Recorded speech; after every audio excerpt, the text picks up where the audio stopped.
بسم الله الرحمن الرحيم نحمد ونصلي على رسوله الكريم أما بعد السلام عليكم ورحمة الله وبركاته.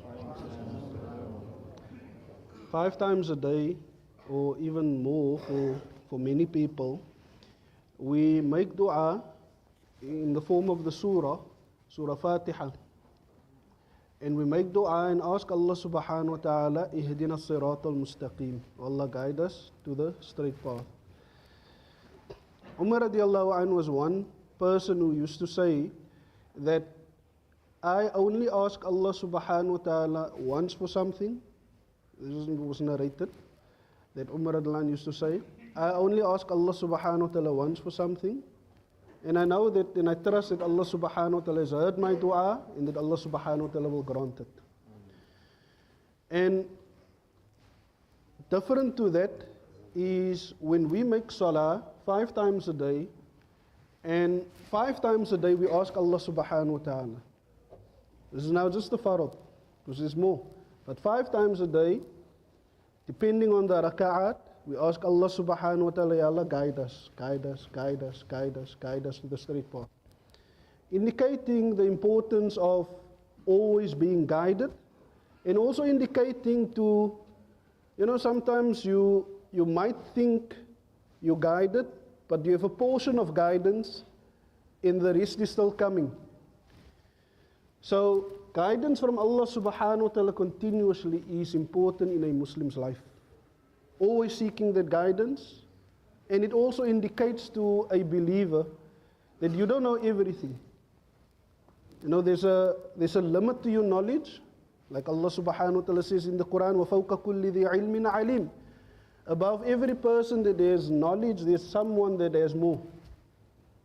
Hence, when Musa alayhi salam, when he was asked the question, who is more knowledgeable than you? Musa said, no one. And then Allah subhanahu wa ta'ala taught him a lesson. Allah said Khidr. And Khidr taught him knowledge that he didn't have. So, showing to everyone, فَوْقَ كُلِّ ذِي عِلْمٍ عَلِيمٍ. Above every person that has knowledge is someone that is more knowledgeable. So guidance throughout the life of a believer is important. Indicated from the salah that we make when we ask Allah subhanahu wa ta'ala for guidance. And a believer should never come to the understanding or the realization that wat ek nou ken van dien is genoeg, insufficient. What I know now of deen, mashallah, I've reached the pinnacle, and I think what I've reached now is enough. It's a continuous journey.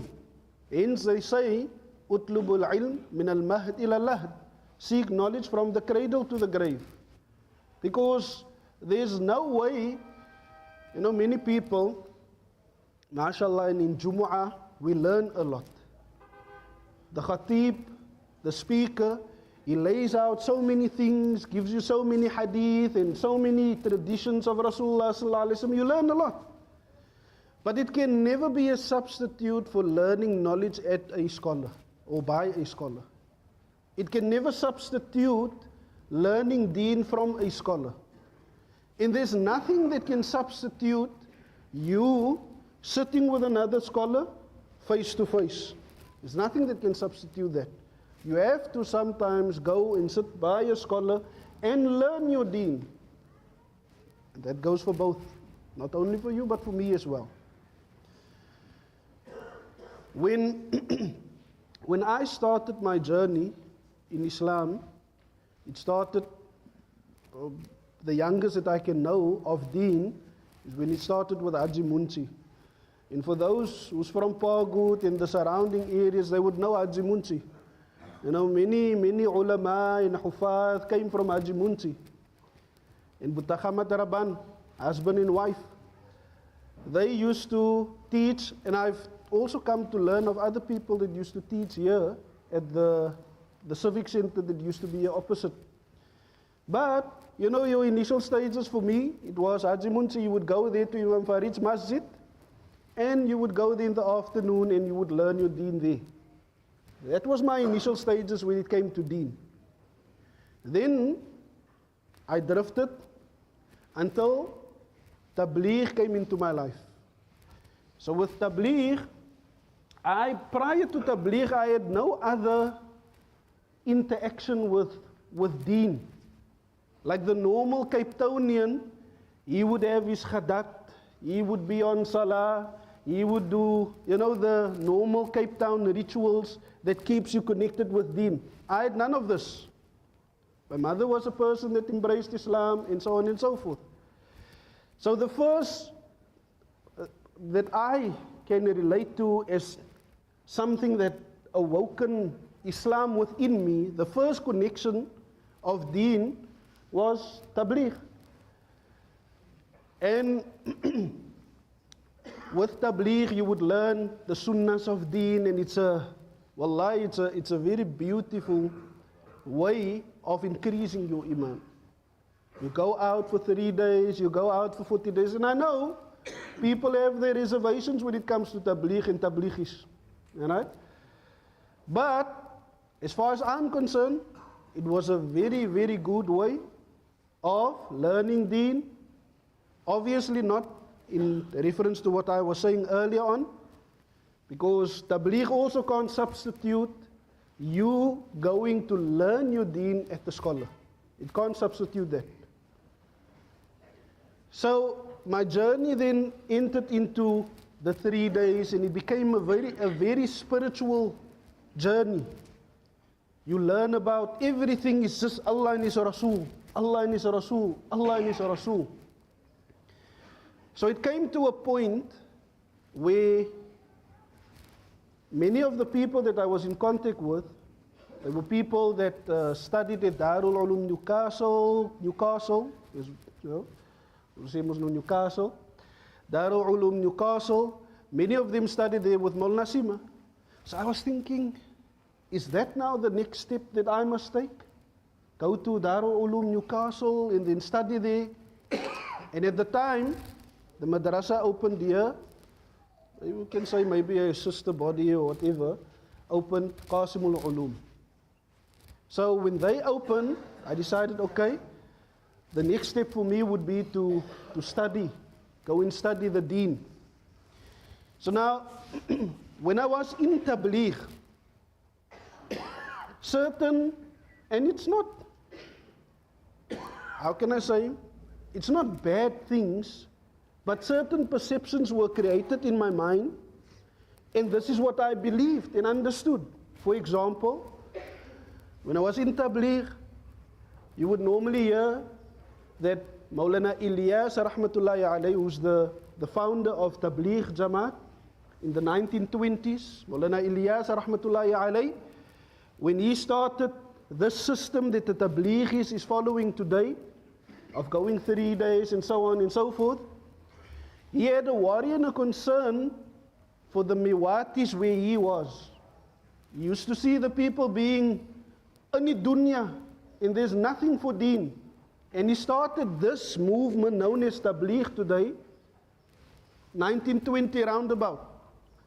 So when he started this movement, he would do stuff like go around to the people and invite them to the masjid and try to tell them, give them da'wah. But then no one would come. And then eventually he would take money, and then he would tell the people, come to the masjid, sit for 5 or 10, 20 minutes, I will give you so much money, and then when you're done, you can leave. And then the people would come, and he would pay them, and then they would leave. And this is how he started this, this, and there's more stories. You can speak to the Tablighis on how he started it. But at the time, the message that came through, and I could attribute the incorrect thinking from myself, but the message that came through was that Mlna Ilyas rahmatullahi alayhi, he revived this deen because deen was dead. I didn't think much about it, but in my mind that was now the reality.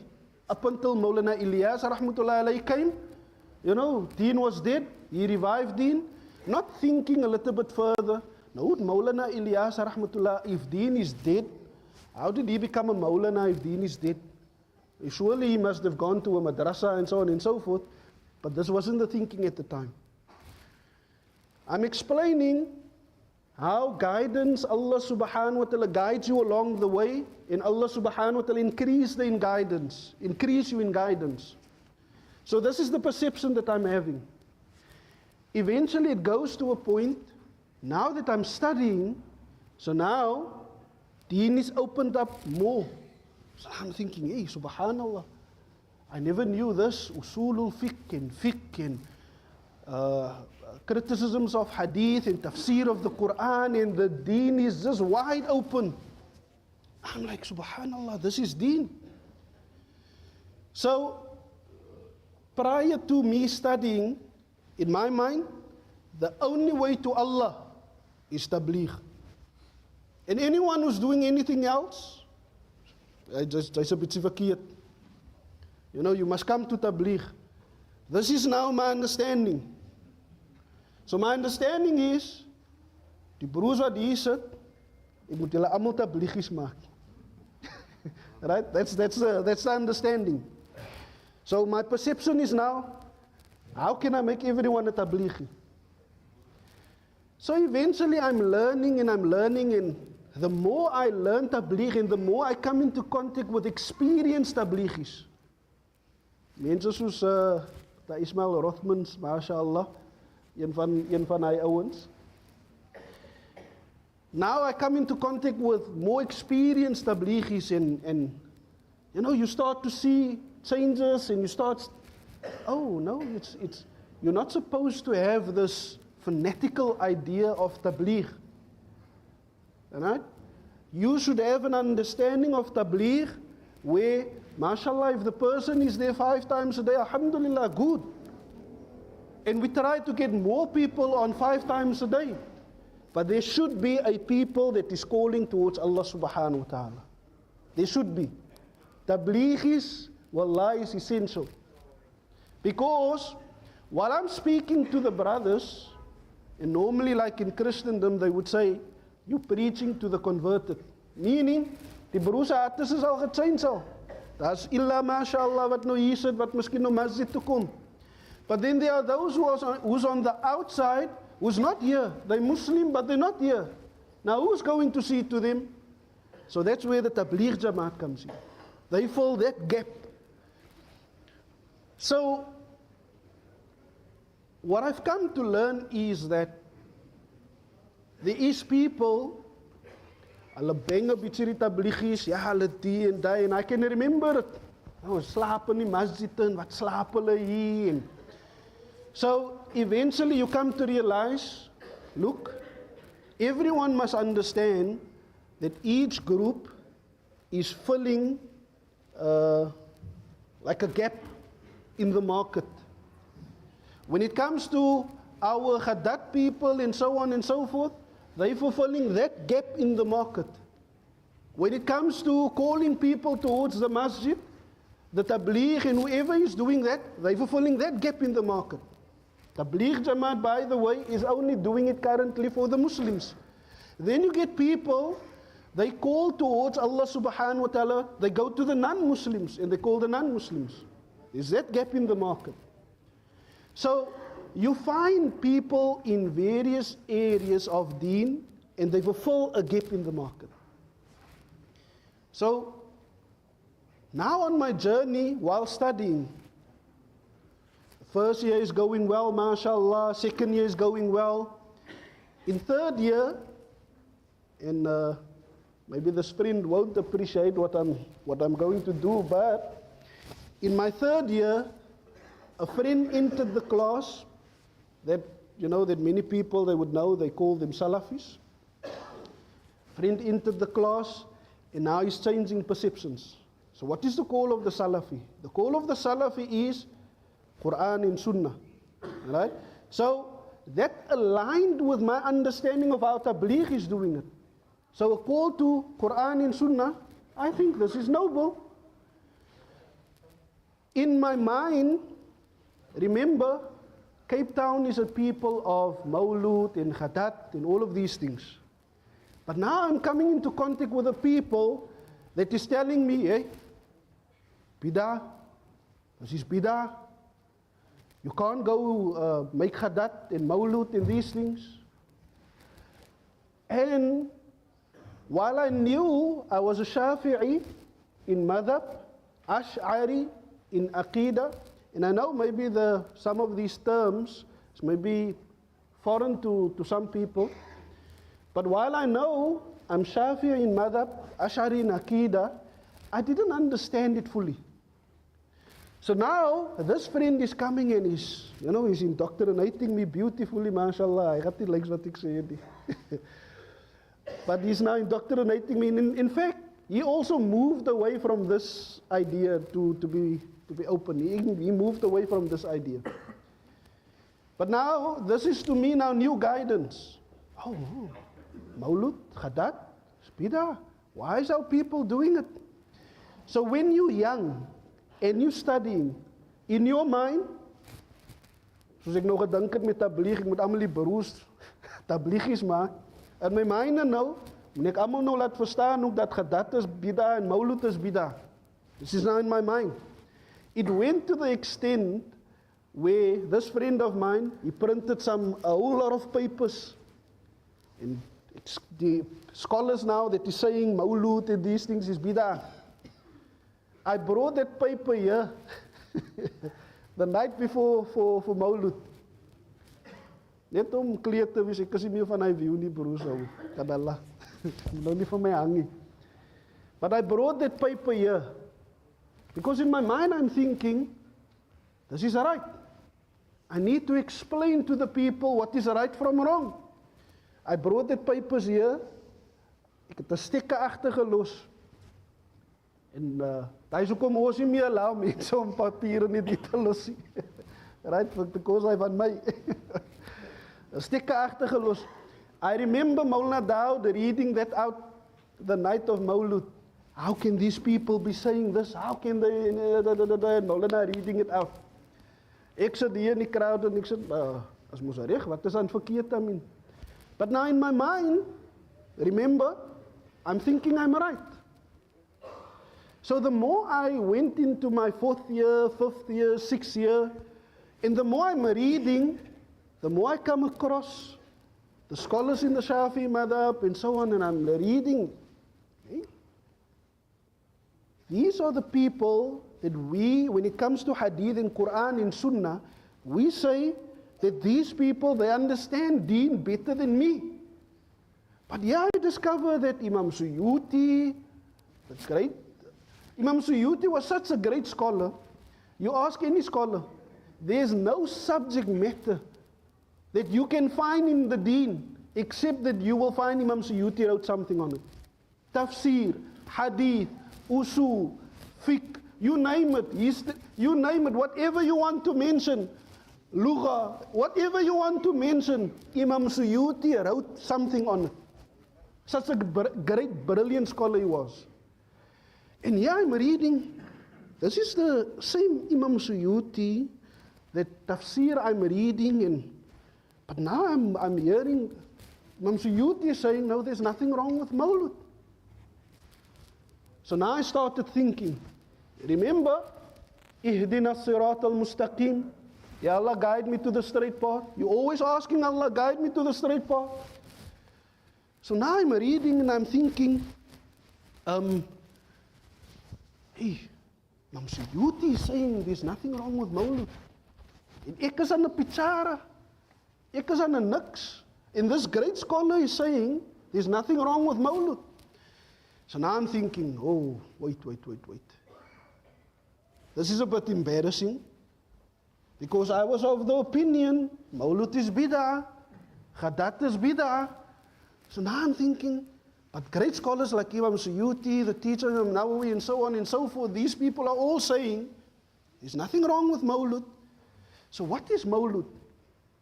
Maulud is salawat upon Nabi Sallallahu Alaihi Wasallam. Is that wrong? No. What do we do on Maulud? We recite Quran. Is that wrong? No.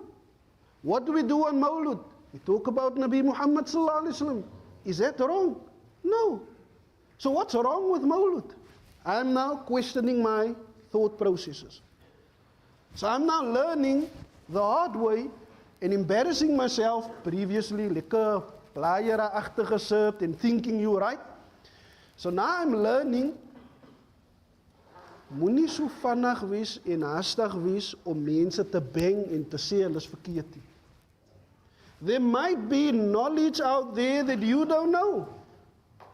There might be knowledge there that you're not aware of.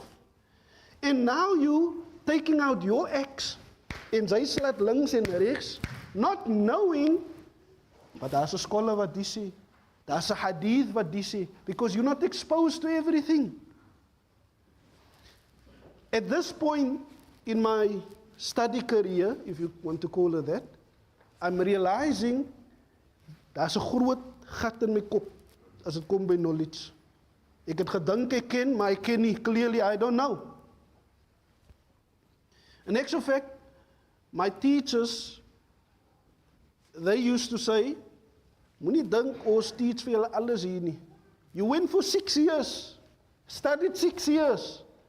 You went for 6 years, and after the 6 years, at the end of your 6 years, they tell you, kykie, ons gee net vir jou bybroekie, sy moet nog gaan leer om te swem. What mean? But this, all of these things that I'm learning, now I'm realizing, hey, the door of, what's the name, of deen, the knowledge is vast. And another avenue that also helped me and increased me in knowing this is that I used to be on, chats and stuff, like MiG 33, and you go there, I don't know of mense nog hy ken nie, hy is nou nog, wat is hy, Mixed sy jare, het is die youngsters van Mixed ken nie, is soos WhatsApp, but they call it MiG 33. So on MiG 33 you will find Christians, Muslims debates. So I used to enter into that because at a certain age in my study, there was an individual in Parkwood who tried to debate with me about Christianity and Islam. I didn't know about the difference, the comparative religion. And this individual kind of steered me towards Ahmadiyyat. And I used to watch and love Ahmadiyyat and watch these things. But ek was mos nog altyd 'n bietjie te bang om face-to-face met 'n non-Muslim te praat. So I would practice and speak with non-Muslims on these chats. In die chats ja salam, daar krap die man in hadith, boeke en goede, wat ek nog nooit gehoor het van nie. And then this non-Muslim is stretching my knowledge to an extent that I have no idea.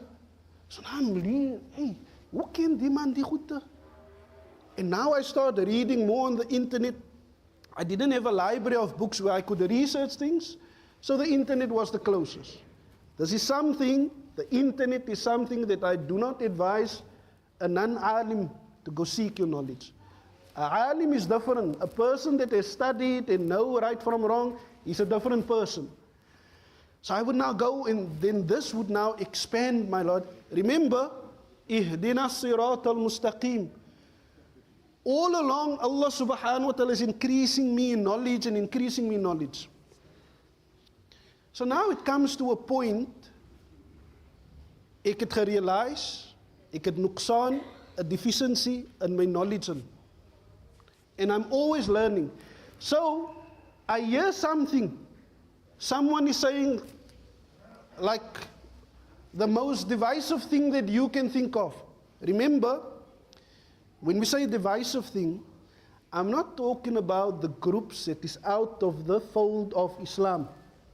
Qadianis, ons gaat nie eens vir hulle entertain nie. They're out of the fold of Islam. It's a topic for a different day.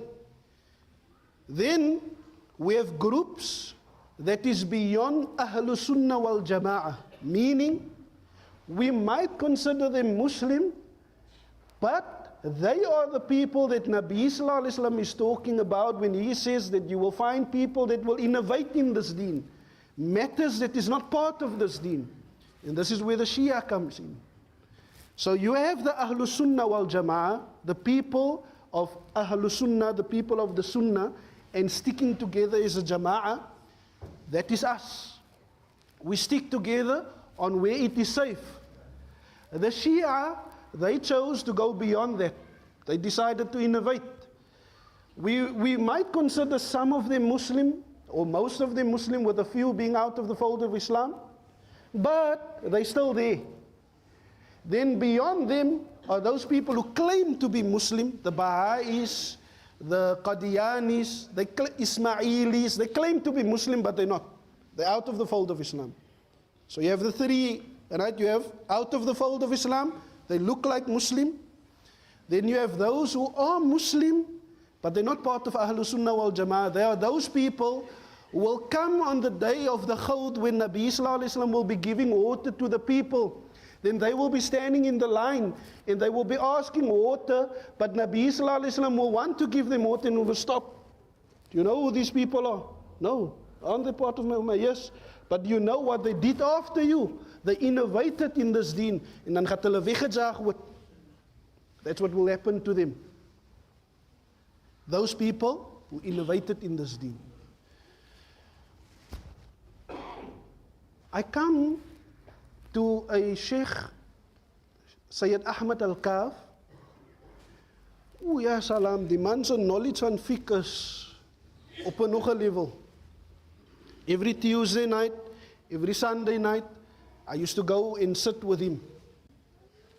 This man is now making me realize, Sheikh, Pang, jy is nie eens worth om te call yourself 'n imami. Los 'n Mlna of 'n Sheikh. Jy is nie eens worth om yourself to call 'n imami. The way the knowledge this man has, and the way the understanding of what an alim is, I come to realize, maar ek ken mos niks. So now, even more, the more you learn, the more you realize how little you know. A person comes from far. They say, I think it's Marrakesh or something like that. He comes from far. 6 months he traveled. Coming to Imam Malik, asking Imam Malik, I've come so far, my people have sent me to ask you this one question. The great Imam Malik, who, one of the madhahib that we're following is his madhab. That's how great he is. Can you imagine how many reward what I cry? Up until today, 1400 years later, this madhab still exists in his name. Can you imagine the reward? So what a great man in knowledge he is. This man traveled 6 months. His people gave him a question. Go ask Imam Malik this question. He comes to Imam Malik.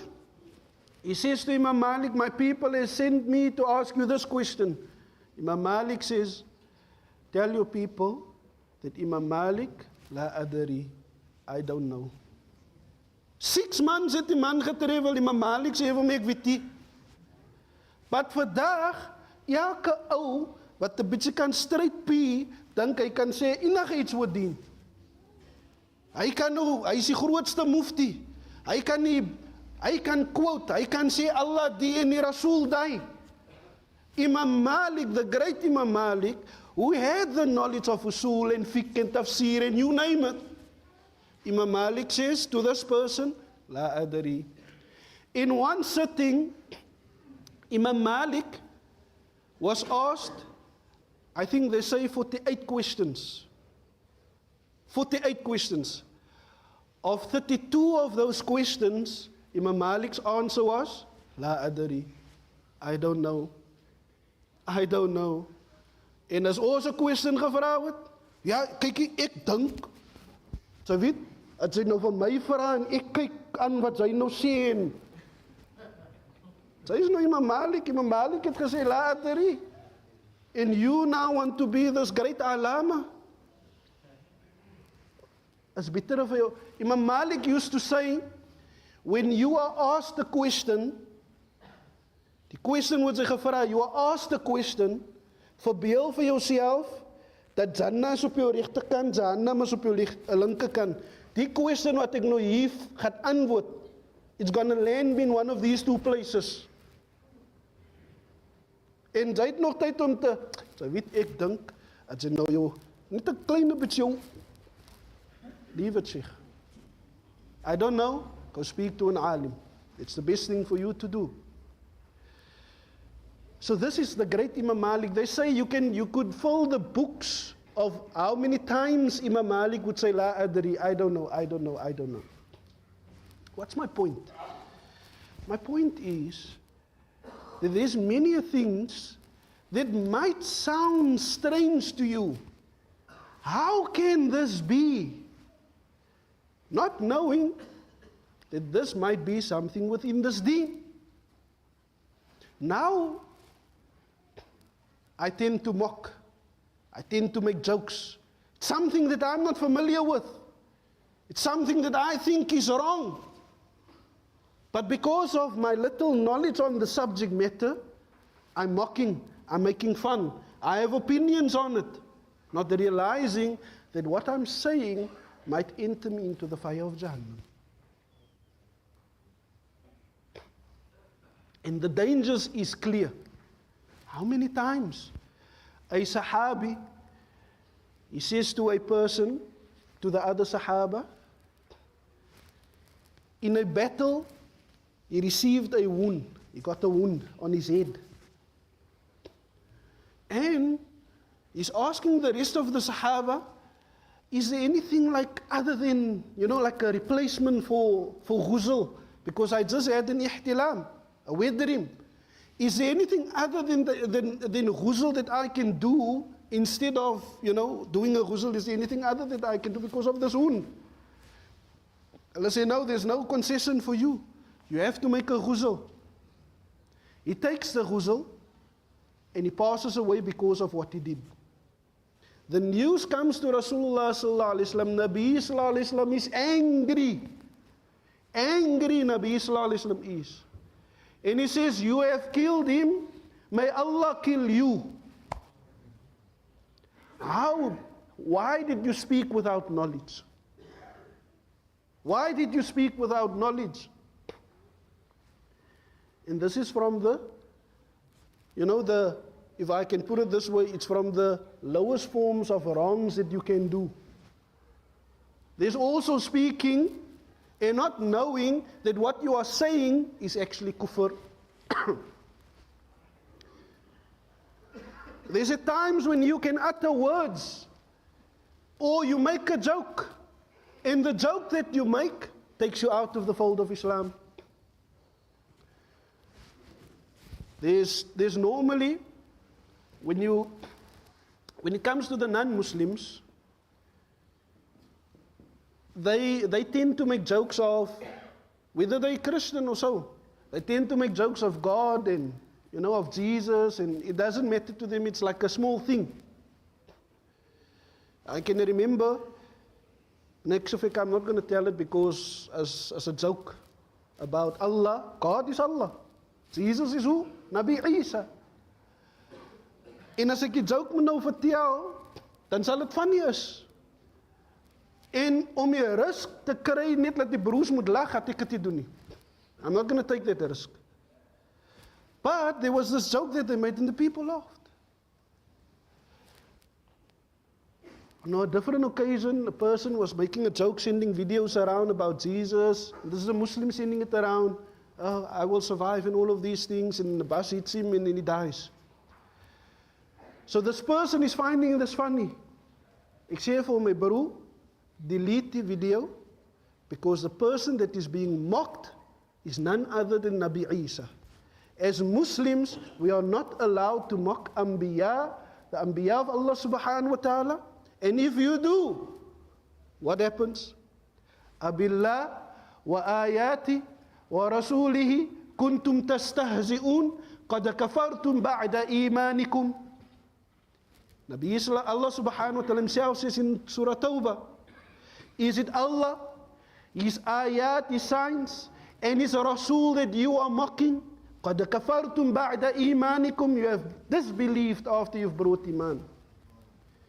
And this is why this deen, anything of this deen, don't make a joke about it. Anything of this deen, don't make it light. Anything. Because the words that you might utter is the words that takes you out of the fold of Islam. And we might not know. We thought it was a joke. Ja, maar is maar net 'n joke. Die munafiqoon het hy gedoen in die tyd van Nabi sallallahu alayhi wasallam. And this ayat was revealed for them. قَدْ كَفَرْتُمْ بَعْدَ إِيمَانِكُمْ. You have disbelieved after you've believed. The point, my beloved brothers and sisters in Islam, is that there's knowledge out there, that there's things out there that you think now currently that this is how it is, not knowing there's a different opinion. For example, was the one that was Qurban, one of the sons of Nabi Ibrahim, who was it? Ismail. There was a very famous opinion amongst the Sahaba that it was Ishaq. So what now? But do Allah say in the Quran it was Ismail? No. So Sahaba, there was a very famous opinion amongst them that it was Ishaq. And there are many other things. When it comes to Abu Talib, say, he's a non-Muslim. It's a common opinion that exists. The most famous opinion, the majority opinion, is that he was a non-Muslim. He died a non-Muslim. But there's a narration where the scholars say that Abbas, the uncle of Nabi Muhammad sallallahu alaihi wasallam, after Nabi sallallahu alaihi wasallam spoke to Abu Talib and told him, whisper the kalima in my ear, and Abu Talib didn't say it, Nabi sallallahu alaihi wasallam turned and moved. Abbas radiallahu anhu later came to Nabi Muhammad sallallahu alaihi wasallam, and he told Nabi Muhammad sallallahu alaihi wasallam that Abu Talib, he said the words that he wanted him to say. So Nabi sallallahu alaihi wasallam said, I didn't hear it. This is a narration that exists. So there's a handful of scholars that believes that Abu Talib was a Muslim. I'm not talking about Shia scholars. I'm not talking about non-Muslim scholars. I'm talking about our own scholars. Is this something that we fight over? No. It's an opinion that exists amongst other opinions. You want to hold on to the opinion that Abu Talib died a non-Muslim? Many scholars believe that. Even within the Shafi'i school, many scholars believe that. So, do you want to hold on to that? Fine. But now, is it something that we fight over? Differences of opinion does not mean that there should be differences of hearts. Difference of opinion, specifically, when I'm speaking about difference of opinion, I'm talking about amongst Ahlus Sunnah wal Jama'ah. You don't condemn a person that has a different view to you. This is what our deen teaches us. You condemn those things like what the Shia is doing when they innovate in this deen. That you condemn. You condemn those things that what the Qadianis is doing. That you condemn. But those things that the Ahlus Sunnah wal Jama'ah, that they differ upon, you do not condemn. This is our scholars that are saying this. And there's so much knowledge out there that will be a surprise to you. How can this person say this? How can that person say that? But it's because maybe he's following a different opinion. And this is to end off. We all have this idea that there should be, Islam is like this one thing. And there shouldn't be difference of opinion. But this isn't what our deen teaches. When Nabi sallallahu alaihi wasallam gave an instruction, Nabi sallallahu alaihi wasallam told the Sahaba, don't make Asr until you reach Banu Qurayza. When they moved, Asr is amper uit. Hulle stop. Sê kykie, ons moet Asr maak. Jy het nie gehoor wat die Nabi gesê het nie, ons moet daar salat maak. Ja, but as die Nabi nou hier moet gewees het, het die Nabi salat gemaak. Would have made salah with us. Asr. The waqt is almost out. No, we must make salah there. Eventually they say, okay, a group decided, because the waqt is almost out, they decided, no, this is what Allah says, and the Rasul would have done this, let's make Asr. The other group decided we're going to listen to what Nabi Sallallahu Alaihi Wasallam said, we're going to make Asr there. So they move. They make Asr there. They come back. They ask Rasulullah Sallallahu Alaihi Wasallam, O Nabi of Allah, who was right? And Nabi Sallallahu Alaihi Wasallam looks at them and he's smiling. He's smiling. Indicating to what? You both tried to use your reasoning in finding out what is the truth. You both are right. He didn't say, okay, sy is meer reg en sy is verkeerd. No. There should be tolerance amongst us for a valid difference of opinion. And we are talking about the scholars. For a valid difference of opinion, there should be tolerance. So, is it possible to have difference of opinion? Yes, it's possible. Even amongst the Anbiya. When Sulaiman and Dawood being the father, Nabi Dawood being the father of Nabi Sulaiman, when Nabi Dawood gave a verdict, Nabi Sulaiman, he heard this verdict. This is a Nabi to a Nabi. Nabi Sulaiman, he heard this verdict. He says, maybe the one that my father has given, I can maybe give a different one. He goes to his father and he says to his father, oh my father, how's this? His father says, yes, that's a better opinion. Did they differ? Yes, they did. But the father accepted. And Allah says in the Quran, فَفَهَمْنَا لِسُلَيْمَانُ, or something like that. We have given the correct understanding to Sulaiman, the son, who they say was 14 at the time. Difference of opinion doesn't mean difference of hearts. Doesn't mean that we are disunited. Doesn't mean that Islam is now fragmented. No, it's a valid difference of opinion that is accepted. And we must still be united. Don't let difference of opinions throw us and make us angry for each other and kwaad, and because why? Person might have an incorrect understanding, but, was tolerated. Mag Allah subhanahu wa ta'ala sy verstaaning gee, inshallah. Allah subhanahu wa ta'ala guide us always to that which is true. En laat ons onthou, ek ken nie alles in die wêreld nie.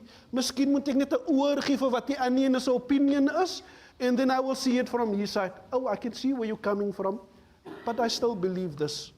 And I still believe this is the correct way. Ek kan tolerate wat sy sê. Let's have that tolerance for each other, and let's not fight amongst each other. There's more bigger issues taking place. Hulle maak ons mense dood, left, right and center. Vir ons om te baklei oor die matters, wat scholars al die tyd gediffer het op, en it didn't disunite them. Wa akhiru da'wana, and alhamdulillahi rabbil alameen. Please make dua for Haji Farida Charles, Nee Adams, wife of Butahim Charles, and sister of Butahima Attapal, died 18 years ago.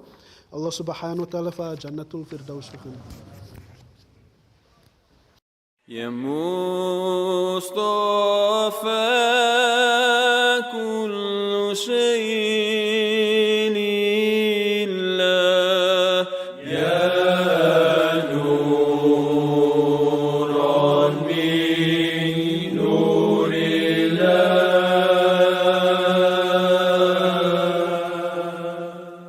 ya Mustafa